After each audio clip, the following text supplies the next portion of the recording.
What's up, gardeners? Eminence Gardening here, and today is finally time we start our summer crops. Let's get into planting. Right, now for section 1, I like to call this first 3 feet called section 1 here. We're gonna call this our non-summer summer crops. You see, because I got lettuce and marigolds. Now marigolds technically can be grown in the summer and they bloom in the summer all along. But, you know, I call them the spring crop because normally when you think of spring, you think of flowers. So that's why I call it spring crops. So technically, yeah, non-summer summer crops here.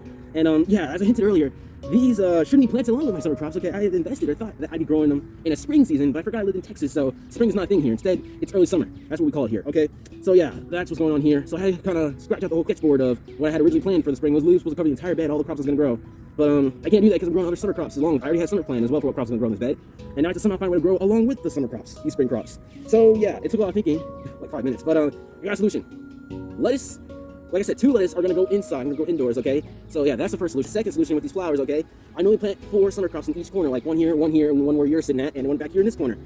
We're gonna keep that process, all right? That's what I did last year. So 4 in each corner, and in between each corner is where we're gonna plant the flowers. So I still have 4 of each flower. And then the lettuce, there are 2 that are going outdoors. So one here in the middle, and one in the other middle, okay? So there we go. That's that issue fixed. So yeah, right here is where one marigold's gonna go, and the second one's gonna go right over here, a little bit to your right here, or your left? I don't know. Yeah, you're your left.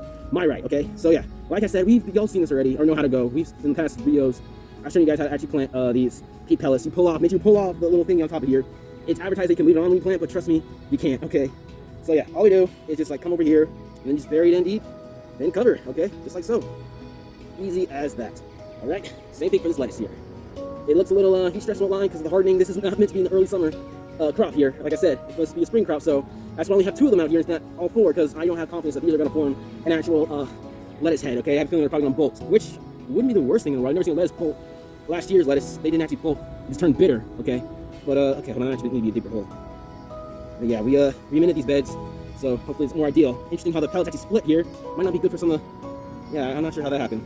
This pellet's split in half, look at this. Some of the roots are also on the bottom part, so let's see how healthy this turns out. But I'm also curious how these plants will grow because I actually re-amended. If you didn't see that short, look it out. I re-amended the beds with some peat moss, so hopefully I enjoy some of that acidity. I'm not sure how I can fix it. I guess I can add stuff to make it more alkaline, that's the case. But yeah, there you go, section 1 done. And just like that, every fake summer crop has been planted. It's funny, for a brief moment, it looked like it's just spring crops growing, but that's gonna change very soon. Okay, then of course I'm watering them in each about a gallon just to get them set for the week, you know, because it probably is gonna be high up into the 80s. So yeah, there you go, just need to water these bachelor buttons. They look bad now, but they should hopefully spring up. Get the pun there, once they get watered in, okay? There is going to be heat stress now, but like hopefully when watered. And don't even worry, if it's still heat stressed in, I'm prepped with my shade cloth right there, I'm ready, okay? Because that's what saved my squash last year from getting the heat stress. That little 50% shade cloth, yeah, that was what saved them. So yeah, if I really need to, I can try. I'm gonna try to get these lettuce to form. But if the shade cloth is enough, then I don't know what is. So we're just gonna have to afterwards if it doesn't.